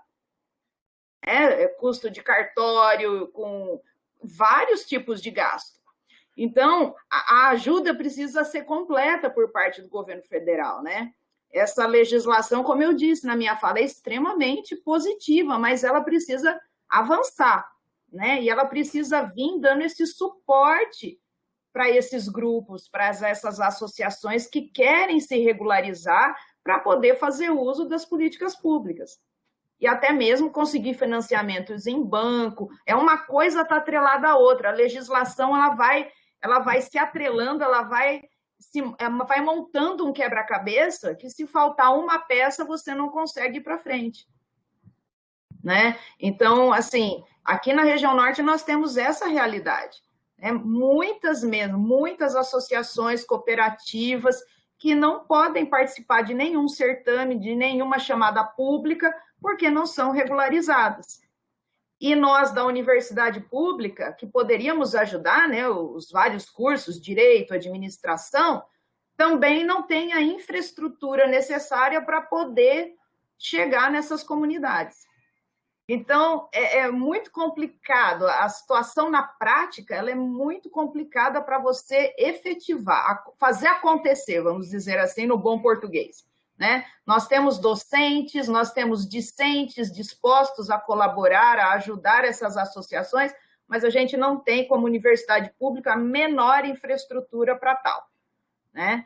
E isso acaba deixando, olha, a política pública está aí, vocês que se virem, vocês que deem conta, corram atrás para poder usufruir delas. Então, ainda falta, tem esse gap ainda, né, entre a teoria e a realidade. Só queria trazer essa observação. Muito obrigada, Isabel. Queria tem falar uma pergunta para você aqui no chat, vou aproveitar e vou te falar, que aí você já pode colocar também. Tá? A professora Fernanda está perguntando se tem secane aqui no Vale do Rio Doce, se não, qual é o mais próximo? Tá. Só primeiramente aqui parabenizar a Scarlett aí e o movimento dela, né, do Sem Terra aí, de onde vocês estão instalados, Periquito, o trabalho que vocês estão fazendo, e compartilhar com você aí da dificuldade que realmente é se inserir nessa política pública por parte dos agricultores, eu estou dizendo, né? E falar que, assim, pela nossa atuação com o SECANI, nós atuamos muito buscando a articulação entre a entidade executora e agricultores familiares. Esse é um grande gargalo que existe na inserção, nos agricultores conseguir se inserir, que é a entidade executora não conhece a agricultura familiar da sua região, do seu local, do seu município, não sabe que produto que é produzido ali, não sabe quais são as condições desses agricultores, não sabe assim, como que esses agricultores podem se inserir no programa por desconhecimento de legislação, por às vezes até descaso mesmo, interesses outros, enfim, uma série de situações. Então a gente promove alguns eventos para fazer a entidade executora conhecer a realidade da agricultura familiar e conhecer a agricultura familiar local. A gente promove encontros, né? Aí, aqui em Minas, nós atuamos em Minas Gerais, mas já atuamos em vários locais de fazer oficinas, de trazer o agricultor familiar, trazer os movimentos, de falar, olha, nós produzimos isso, isso e isso, a entidade executora tem demanda disso, mas eu não sabia que vocês produziam, né? Então, assim, essa articulação, essa conversa que você, enquanto produtor, enquanto movimento, teve que ir atrás, na verdade, teria que ser um trabalho da administração pública, né? Porque ela tem o dever de inserir, né, a agricultura familiar no processo, ela tem o dever de comprar da agricultura familiar, então ela devia articular momentos para conhecer essa agricultura familiar local, né, para conhecer as condições, quais condições essa administração pública poderia beneficiar esses agricultores, fortalecer esses agricultores, justamente para ter um desenvolvimento sustentável local, né? Que é o que todo o setor público procura, né? E a legislação ela vem dando essa oportunidade com essa compra de 30%. Concordo que poderia ser mais, com a professora Isabela, mas a gente vê ainda que há muita dificuldade das administrações se aproximarem desses agricultores. Mesmo sabendo que ela precisa comprar desses agricultores, mas não sei, tem algum um freio que existe ali que o pessoal parece, mas aqui eu já viajei por várias regiões do país, né, regiões de agronegócio muito forte, por exemplo, Cuiabá, interior de Mato Grosso, né, em Rondônia, e chegar lá e falar, não, mas aqui é a capital do agronegócio, não tem agricultor familiar. Falei, então vamos pesquisar se não tem. Chega lá, tem várias associações, tem um assentamento, mas a gente não sabia. Mas vocês que estão aqui, eu tenho que vir lá de Minas e falar que vocês têm esse pessoal aqui do lado de vocês. Então tem essa dificuldade das administrações procurarem. E nós, enquanto a academia, né, que nós estamos na academia, as universidades, os institutos, que tem esse papel de fazer pesquisa, extensão e ensino, nós deveríamos debruçar um pouco em buscar, né, esse público, essa demanda e fazer esse link entre a política pública, não só da parte do ensino, mas na parte de extensão também, articulando com as entidades, com os movimentos, trazendo esses movimentos para se beneficiarem dessas políticas públicas que estão ali disponíveis, mas eles não conseguem o acesso, e facilitar esse trâmite, nessa articulação. É o que a gente tem assim, trabalhado aqui durante muito tempo. Inclusive, o PNAE, aqui no nosso instituto, ele é coordenado pela Pró-Reitoria de Extensão, né, e não pela Pró-Reitoria de Assistência ao Educando. Então, é a Pró-Reitoria de Extensão que tem todos os editais de projetos de articulações, de projetos de fomento às culturas locais de alimentação, de resgate dessa cultura, de fomento aí com parcerias com o SEBRAE, com outras associações, para fomentar a estruturação desses grupos ou pequenos grupos de agricultores, às vezes até trabalhos com fortalecimento ou desenvolvimento da parte administrativa, da parte de produção. Enfim, a gente tem um papel articulador enquanto entidade pública, né, de ensino, pesquisa e extensão, e nós podemos fazer esse papel ainda com todas as dificuldades que nós temos. Né, nós temos aí os cursos de graduação, cursos de pós-graduação, que podem estar se inserindo nesses projetos de articulação e podem trazer esse pessoal para cá. Então, assim, primeiro parabenizar aí e deixar um pouco esse legado aí que a gente tem feito aqui tem dado certo. Nós já fizemos vários projetos aqui de extensão e tivemos até muitos bem-sucedidos aí, né?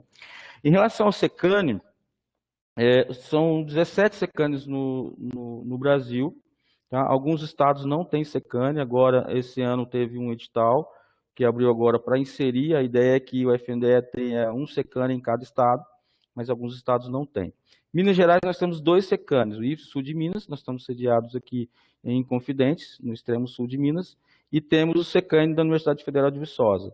Então, Vale do Rio Doce, né, eu acredito que Não é o da UFMG? Eu achei que era o não, UFMG, até não, respondi para era Fernanda. o FOP. Era o FOP até 2016, 2017, daí o FOP saiu e entrou o IFSU de Minas, e ficou IFSU de Minas e Viçosa. Mas assim, nós também atuamos em municípios aí, nós prestamos assessoria em vários municípios aí do Vale do Rio Doce, do Vale de Jequitinhonha, Norte de Minas, Triângulo Mineiro, e nós dividimos o estado entre Viçosa e Sul de Minas. Aí depende, às vezes eles têm algumas ações, pegam mais próximo de Viçosa, pega mais a parte do norte, mais a parte ali do centro Minas para cima, a gente pega centro Minas, Triângulo Mineiro para baixo. Mas tem várias ações que a gente faz no estado inteiro, né? Inclusive agora a gente tem informações de CAI, tem assessoria, monitoramentos aos municípios, agora a gente está fazendo tudo remoto por enquanto, né, até que se estabilize essa questão das ações presenciais, mas a gente atua no estado inteiro praticamente, tá? E aí, assim, não sei se eu deixei meu contato aí, mas é só colocar lá SECANI Sul de Minas, SECANI Viçosa, que vocês vão encontrar. E quem quiser saber aí sobre quais SECANIs que tem no Brasil todo, tem um site que chama Rebrae, R-E-B-A-R-E, Re de rede, Bra de Brasil, Rebrae, no final. Aí vocês olham, é praticamente um site que reúne todos os SECANIs, as notícias, cursos, enfim, capacitações e tudo relacionados aos SECANIs e à execução do PNAE. Então... Professor Rogério, eu tenho uma pergunta para você, que é a respeito da dificuldade que a própria Scarlett falou, da questão do reconhecimento do alimento agroecológico como alimento apropriado para o consumo, tendo em vista que ao longo das décadas a gente foi se acostumando ao alimento produzido pelo agronegócio, que tem um padrão, né, visual, estético diferente. A gente reconhece várias experiências para tentar aproximar o consumidor geral desses alimentos, e queria saber se dentro do Programa Nacional de Alimentação Escolar existe alguma estratégia para a gente aproximar os atores no processo da elaboração da merenda escolar, o nutricionista, as cantineiras, o diretor da escola, como a Scarlett falou, para que eles reconheçam os alimentos como adequados. E aí eu só queria, né, fazer um comentário breve, que eu vivi uma experiência enquanto docente muito interessante no município de Ouro Branco, onde os alunos faziam estágio lá, que a própria Secretaria de Educação, ela aproximou tanto a agricultura familiar desse processo, que a construção do cardápio era coletiva, que as atividades de educação nutricional muitas vezes eram realizadas dentro dos assentamentos, né? Então, assim, que isso foi gerando uma aproximação entre ambas as partes e isso facilitou. Então, eu queria ouvir um pouquinho da experiência, e para eu não precisar abrir o microfone de novo, queria só fazer uma pergunta para a professora Isabela também, que eu achei muito importante a sua fala, quando, né, você vem descrevendo a questão da segurança alimentar como um direito e como ela é bem mais ampla do que o direito humano à alimentação adequada,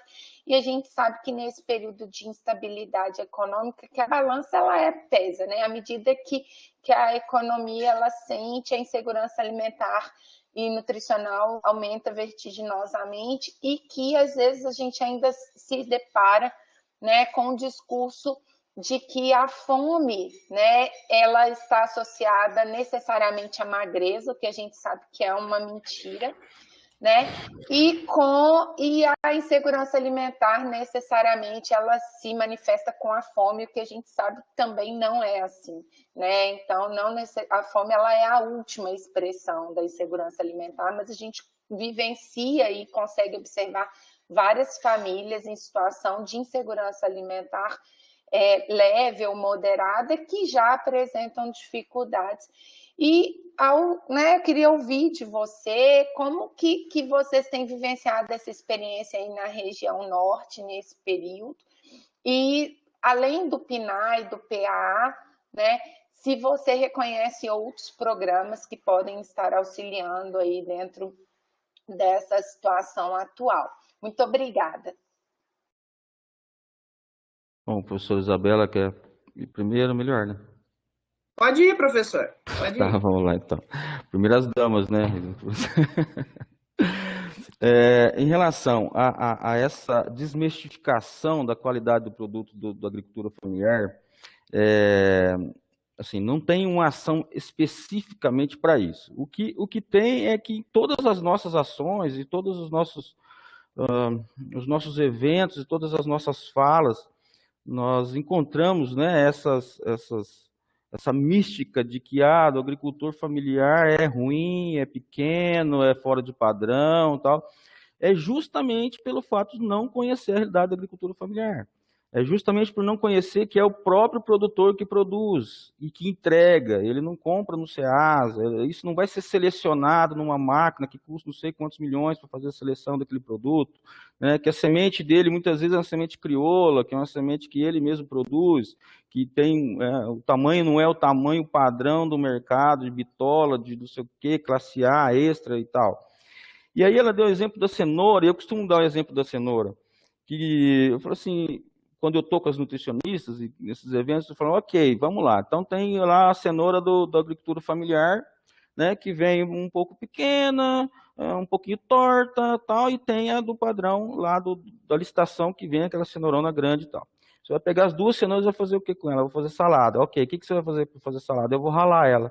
Então, que diferença faz? Se ela tem aquela bitola, se é daquele tamanho, mas a qualidade é a mesma, a nutricional é a mesma, né? Então, assim, essa desmistificação é que a gente tem que estar sempre repetindo, sempre explicando, sempre que não é questão do tamanho, não é questão da dimensão do produto, é questão da qualidade nutricional desse alimento, né? Se ele tem uma boa sanidade, não é um alimento que está, né, com doença, não é um alimento que está podre, não é um alimento que foi produzido ali de forma inadequada, e ele tem essa qualidade nutricional, talvez ele seja melhor do que o outro que foi produzido com uma carga de agrotóxico, né, passado em máquina, que viajou para lá, viajou para cá, não sei quantos quilômetros, para chegar na mesa dessa, né, merendeira, dessa manipuladora, né, na escola. Então, isso é uma questão de nós, enquanto articuladores, de nós, enquanto atores aí que estão trabalhando nessa temática, sempre estar mostrando e desmistificando isso. Ontem mesmo eu estava num curso, essa semana eu estava no curso nosso de gestão do PNAE falando exatamente disso, né? Que normalmente quando a entidade executora ela começa a comprar da agricultura familiar, os compradores, o pessoal da licitação, eles não entendem que é diferente, que esse fornecedor é diferente do fornecedor da licitação. Ele não entende que se der uma chuva, se der uma geada, por exemplo, como deu esses dias atrás aí, e ele perde a produção dele. Então ele não pode chegar lá, não, se eu não tenho produto para entregar, então eu vou te punir. Não, não pode ser assim, né? Às vezes ele tem que entender que aquele produtor, se a gente for seguir a norma e como deve ser, ele produz a cenoura em determinado período, ele produz a laranja, ele produz... Não é o ano inteiro que ele tem aquele produto. Então, eu quero tomate, sei lá, no mês de julho. Tá, mas julho não tem tomate, o tomate eu produzo depois. Né? E essa conversa com todos esses atores que fazem parte do processo, seja nutricionista que é responsável, seja pessoal de compras, isso que a gente costuma evidenciar quando a gente aproxima a entidade executora dos agricultores familiares. Fala, eles são os produtores, a condição deles é diferente, por exemplo, embalagem outro problema para a agricultura familiar, né? Se eu vou pedir embalagem, sei lá, de um determinado padrão, às vezes aquele agricultor familiar não consegue produzir, ainda não tem estrutura para produzir embalagem. Entrega parcelada, eu quero que entregue 5 quilos todo dia lá na escola. Não, não vai conseguir entregar porque ele tem que estar na roça produzindo, né? Então, assim, tem uma série de diferenças e particularidades que, por enquanto, não tem uma norma que diz assim, que explica e direciona. Ainda está na conversa mesmo, na sensibilização, na explicação, e a gente tenta fazer isso em todos os momentos que nós atuamos aí junto aos executores, né? E tentar desmistificar isso. E tem outro ponto também que o pessoal fala do orgânico, né? Que normalmente, eu não compro orgânico porque o orgânico tem que pagar 30% a mais. É uma outra ideia distorcida da questão do pagamento a mais do orgânico. Não é que tem que pagar mais, pode-se pagar mais, né? Não necessariamente 30%, até 30%. Aqui, por exemplo, eu tenho na minha região aqui muita produção de banana orgânica, morango orgânico, que o preço, como a Scarlett falou, o preço é tão bom que a gente coloca lá, do convencional, que o orgânico ele vende para nós. Ele vende o orgânico no preço que a gente colocou do preço convencional, porque para ele compensa, porque o frete é perto aqui, o morango também. Então, eu já comprei morango orgânico, já comprei banana orgânica no mesmo preço do convencional. Porque se ele for vender lá no atravessador, se ele for vender no Ceasa, ele vai vender mais barato que ele vai vender para mim aqui, sendo que eu estou colocando no preço do convencional. Então, tudo isso é uma análise que a gente tem que conversar, conhecer, sentar antes da chamada pública, né? Fazer ali aqui a gente costuma reunir os agricultores, o pessoal da TER, Emater, e fazer um evento ali e falar, olha, vamos conversar aqui. Quais os problemas da agricultura? Eu não consigo entregar toda semana, ou eu consigo só entregar uma vez por semana, que é o dia que eu já venho para fazer o mercado, ver não sei o quê, então já aproveita, já normatiza isso. Olha, quando que você... A produção, né? A questão da sazonalidade. Então, a gente tenta afinar essas diferenças nesses momentos. Mas, por enquanto, é isso que a gente pode fazer. E, de novo, reforço que nós, enquanto instituições acadêmicas, aí, com as nossas pró-reitorias de extensão, podemos fazer esse papel, acho que bem legal, assim, articulando eventos como esse, né, para que a gente converse com um público maior, mesmo localmente, regionalmente, a gente consegue articular bastante coisa nesse sentido.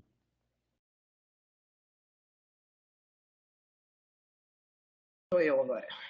Vamos lá. Clarice, você perguntou sobre as ações aqui em Rondônia, né? Em resumo, foi isso.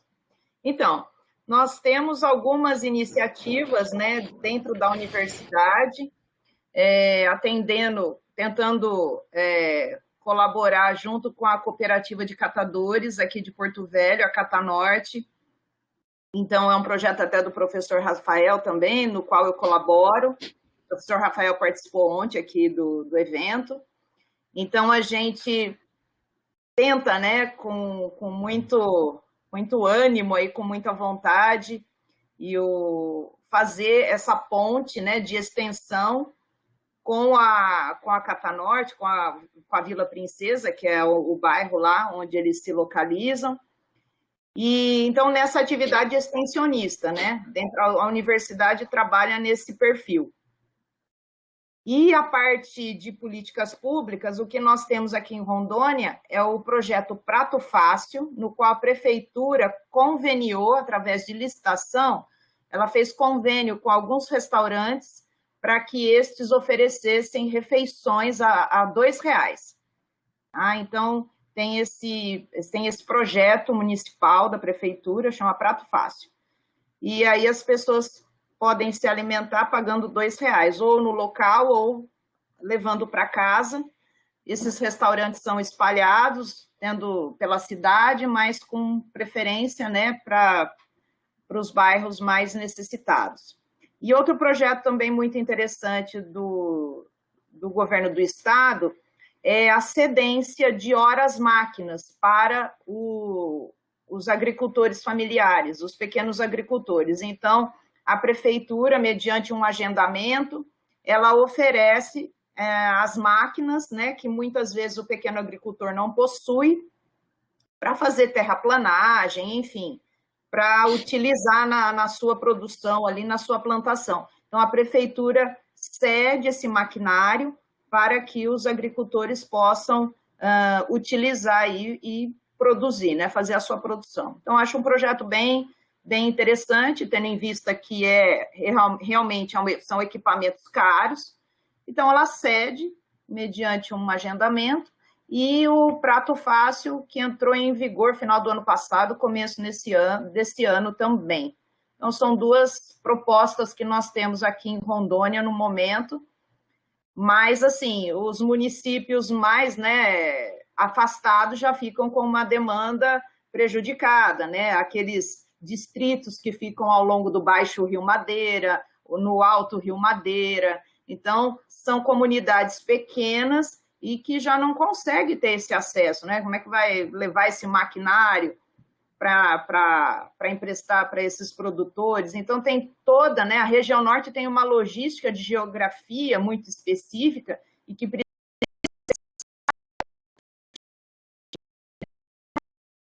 ele é o maior município em extensão territorial, para vocês terem uma ideia. Eu fiquei sabendo disso há pouco tempo, né? A hora que eu moro aqui há 14 anos. É um dos maiores municípios em extensão territorial. Então, assim, a gente às vezes está na estrada e ainda nós estamos dentro do município de Porto Velho, né? Caminhando há 2 horas e nós estamos dentro de Porto Velho ainda. Então, são realidades locais muito específicas, né? Especialmente com essas populações tradicionais, né?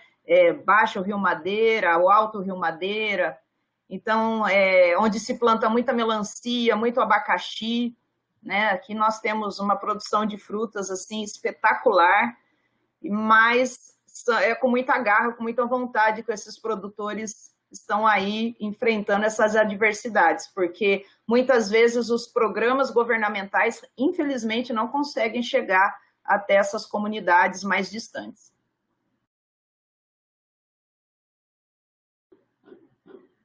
Obrigada, Rogério e Isabela. Obrigada, Scarlett, também. Fernanda, passo a palavra para você. Obrigada, professora Clarice, pela condução da mesa. Nós temos apenas 1 minuto da nossa prorrogação, porque nós tiramos os trabalhos que seriam apresentados de 3 a 3h30 e colocamos às 5, para ter esse intervalo de chegada e saída, tem que baixar o vídeo para iniciar a outra mesa, né? Por conta do conferência web. Mas eu queria aproveitar a oportunidade e também colocar um questionamento. Primeiro, agradecer, lógico, os convidados, né? Eu acho que a gente tem uma conversa aqui possível para mais 2 horas.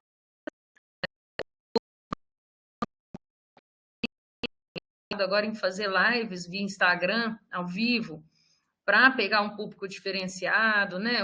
O agricultor, o catador, o estudante, o docente, enfim, falar de diversos temas. Começamos falando sobre tributação para a Associação de Catadores e a reforma agora. Então, vamos pegar outros temas, né? A professora Isabela já é nossa parceira.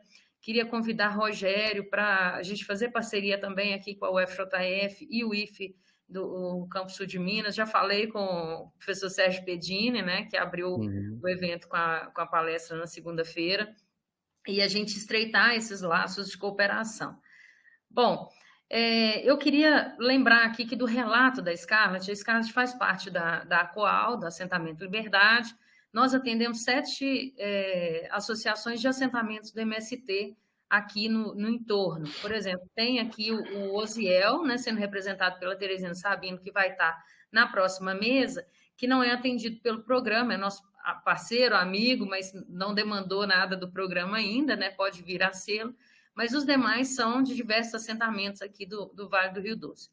E aí tem coisas que a Scarlett citou que não são características só da experiência dela, são questões estruturais. Então, eu queria ressaltar aí do ponto de vista jurídico, eu acho que a professora Isabela, o professor Rogério também já tinham tocado no ponto, mas é muito bom que a gente lembre isso. Primeiro, essa discricionariedade, essa arbitrariedade da publicação de editais, isso é um absurdo, né? É criminoso com a administração pública. O edital ele tem que ser transparente, ele tem que estar disponível, ele tem que estar numa plataforma facilmente consultável, ele tem que ser claro.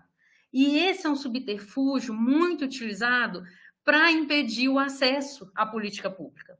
Então, Existe a lei federal, existe a regulamentação dessa lei federal, existe a rotinização da política pública, os movimentos sociais e os agricultores individuais sabem dessa política pública, ela já está institucionalizada, e aí, na hora da execução, da implementação da política pública, o agente público local, que às vezes não é nem de carreira, né, ele vai lá e não dá a publicidade devida. Então, eu queria lembrar isso. Né? Tem que ser claro, tem que ser transparente, não pode ser uma questão de pessoalidade, de boa vontade, embora a gente saiba que isso interfere sempre, né? Se o agente público ele é consciente, ele sabe, né, do papel dele, ele sabe da necessidade daquela política pública, ele vai se empenhar muito mais. Mas isso tem que ser uma regra e não uma exceção. A outra questão que eu queria ressaltar é que fica claro também na fala da Scarlett como é que nós, da universidade, podemos ajudar os empreendimentos, né? E todos já deixaram isso bem claro também. O papel extensionista da universidade, o papel de apoio administrativo também da universidade, né? Sanando dúvidas, participando, informando nos conselhos, como o Rogério bem lembrou, às vezes as pessoas têm preguiça, né? O administrador público de consultar os bancos de dados disponíveis, né? E é muito bom que a gente assevere isso, cite recorrentemente, que é papel da universidade também, nós, docentes, discentes, através dos programas e projetos de extensão, auxiliar empreendimentos econômicos solidários, porque eles desenvolvem uma política pública de qualidade, é interesse público, não é interesse particular. Então, quando a gente dá apoio a essas associações que reúnem diversos agricultores, né, no caso aqui dessa mesa, nós estamos promovendo geração de renda, nós estamos promovendo acesso a direitos, efetivação de políticas públicas, desenvolvimento sustentável, né? Fixação do jovem na terra. Isso é muito importante, né? É uma questão, acho que, fundamental que a Scarlett citou. Então, são várias questões que a gente consegue promover ao invés de depois ficar tentando apagar incêndio, né? E eu acho que aí a gente tem que pensar também essa política de forma globalizada e não apenas ela setorizada, né? É como se fosse apenas um aspecto. Queria chamar a atenção também com relação a essa relação homem do campo, mulheres do campo, cidade, né? O que nós somos aqui na zona urbana? Nós somos consumidores. Mas nós podemos ser consumidores conscientes, como ressaltou a professora Clarice, né? Ter uma alimentação de qualidade. Inclusive, Rogério, no chat, eu até te provoquei. Você falou assim, o alimento refrigerante. Gente, alimento refrigerante não, pelo amor de Deus, refrigerante. A minha filha, uma vez na escola, a professora falou com ela que Fanta era suco de laranja. Ela nunca tinha tomado refrigerante na vida. Já estava com 6 anos aqui em casa. A educação é toda orgânica. Nós somos vegetarianos, né? Eu e meus filhos, eles falam com convicção, tem uma saúde ótima, viu, gente? Vegetariano não é verde, nem passa mal, né? Mas aí a professora deu para ela, passou mal, né? Porque a ignorância é tão grande que, além de você não fazer, você quer submeter o outro a uma cultura que é uma cultura, né, de lixo, de alimentar-se com lixo, né? Isopor, refrigerante, açúcar puro. Então, passou mal, ela virou professora e falou, professor, isso não é suco, você não sabe o que é suco? Na época ela era muito novinha, a professora falou assim, não, mas refrigerante não faz mal, isso é preciosismo. Não, faz mal sim, a minha mãe está certa, né? Você está errada de fazer isso. Além da questão ética, né? Porque se você tem uma orientação alimentar, a escola tem que respeitar. E ela hoje respeita, como lembrou o Rogério, nas predisposições estruturais. Mas na prática, na ponta, vai lá nutricionista e fala do milho cozido. Vem a professora e coloca um montinho de sal do lado e fala assim, não, tá tão sem gosto, né? É isso que acontece, né? Então, nós temos que também chegar nesses docentes, estou falando da minha experiência como mãe, né? Espero que os outros professores não façam isso. Mas ampliar essa discussão para que eles também entendam que não é porque o hábito alimentar dele é dessa forma, ele foi criado dessa forma, que ele pode contaminar os hábitos alimentares que, com um esforço muito grande, porque a gente sabe que se alimentar de forma adequada não é fácil, você tem que sair com a sua marmita, né? Você tem que... E não é fácil. Também conseguir alimentos de qualidade não é fácil. E aí eu queria falar o seguinte, nessa relação, né? Na minha casa, o MST traz os alimentos toda semana. Então, aqui a gente toma leite da reforma agrária, a gente come beterraba da reforma agrária, a gente come ovos, né, Scarlett? Quando falta, pelo amor de Deus, traz que os meninos não aceitam o outro. Isso aí, ela não fica sem não, gente. Aí é a nossa cliente, parceira, nossa, aqui mesmo. O tempo todo, né? O Sai lá de Braulio também. Campinas para vir aqui em Valadares entregar, né? E são alimentos de qualidade. São as cestas. Então, além da questão institucional, que entrega-se para as escolas, também existem várias possibilidades da gente se mobilizar. Tem o CAT aqui em Valadares, que faz isso também, com a UFJF, a rede de prosumidores. Então, liga agricultores familiares, é um outro projeto de extensão da UFJF, com os consumidores, prezando pela alimentação de qualidade. Falando em projeto de extensão, nós temos que lembrar, esse é o último dia do evento, os cortes da educação. Para a universidade operar, nós temos que levar a sério o que é educação. O trabalho que o Rogério faz lá no Secânio, o trabalho que a professora Isabela faz lá em Rondônia, na Uni, o trabalho que a professora Clarice faz aqui na UFJF é trabalho para o interesse público. Nós não fazemos balbúrdia. Nós não fazemos bagunça. Essa bagunça que a professora Isabela citou, né, não são os movimentos sociais que fazem.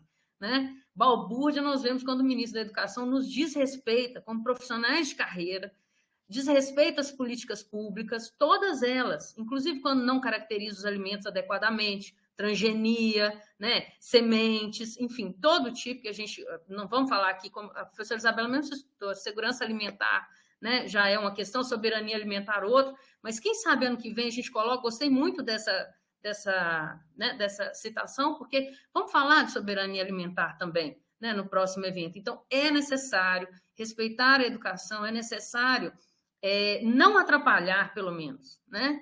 E, além disso, garantir recursos, dotação orçamentária para que a gente consiga defender o interesse público, porque o Estado pode ter uma política pública de qualidade. A gente falou aqui sobre a Política Nacional de Resíduos Sólidos, mas às vezes o governo vem com incinerador e prejudica a Política Nacional de Resíduos Sólidos. O governo vem defendendo madeira ilegal, né? Aí no norte, né, Isabela? Defendendo desmatamento, falando que é bobagem, falando sobre marco temporal. E hoje essa última mesa nossa é para fechar com chave de ouro, né? 6.000 indígenas representando a nação brasileira em Brasília. A gente não pode esquecer disso. Então, os movimentos sociais, eles são o reflexo da nossa capacidade de relação com a terra sem nos apropriarmos, acabando com a natureza. Nós estamos nos relacionando com a terra com respeito, né? E quanto mais a gente investe em movimento social, quanto mais a gente apoia o movimento social, é também uma garantia de que a gente vai ter um futuro melhor, porque esses assentados da reforma agrária são trabalhadores que buscam, trabalhadores, vou repetir aqui várias vezes para que as pessoas entendam, não são criminosos, né? Pelo contrário, né? Não são, como é que o presidente da República gosta de falar? Vagabundos, né? Não, vagabundagem é um outro conceito, eu acho até que a gente pode aplicá-la, né, em diversas ações aí recentes. São trabalhadores que dão utilidade para a terra, uma terra que ou estava abandonada, improdutiva, e que lembremos todos, se vocês fizerem a árvore genealógica de vocês, na quarta, quinta geração, estará lá no inventário de vocês terras devolutas. São todos assentados. Então, os avós de vocês eram, as avós, as bisavós, né? Quando forem falar não estou falando só do MST, mas o movimento pela reforma agrária, pensem que em algum momento da vida de vocês já foram assentados, né? De terras irregulares. Vocês estavam em terras devolutas. Chamo vocês aqui como professora de direito, peguem, por favor, a escritura das terras dos avós e bisavós de vocês. Vocês verão lá que eles não compraram a terra como vocês falam, né? Eles estavam assentados em terras devolutas, né? Provavelmente, isso é a regra para quase todos nós. Isso quando não foram invadidos e tirados pessoas que já estavam assentadas lá antes, com violência, né? Então, a violência que nós sofremos, ela tem que ser nomeada, né? E essa violência está nos atingindo a todos durante todos esses últimos anos, né? Com o desfazimento de políticas públicas. É isso, queria agradecer, Queria chamá-los para participar da nossa última mesa, né? Vai ser uma mesa, eu acho que muito importante para a gente discutir o que é a demarcação de terras, o que é esse marco temporal, como é que é a nossa participação em relação a isso, né? Que momento importante, emocionante que a gente vive, né? De ver os indígenas se mobilizando, dando as caras, enfrentando a pandemia, para dizer não a um governo genocida, né? Para dizer não a esse tipo de comportamento que diz que a Constituição de 88 diz que se você foi retirado com violência da sua terra, você não estava lá, então você não pode se chamar proprietário daquele território, posseiro daquele território. Assim a gente encerra essa mesa, teremos que encerrar esse vídeo, portanto, vamos encerrar a gravação, a sessão, e convido vocês a voltarem. Muito obrigada, professora Clarice, professora Isabela, professor Rogério.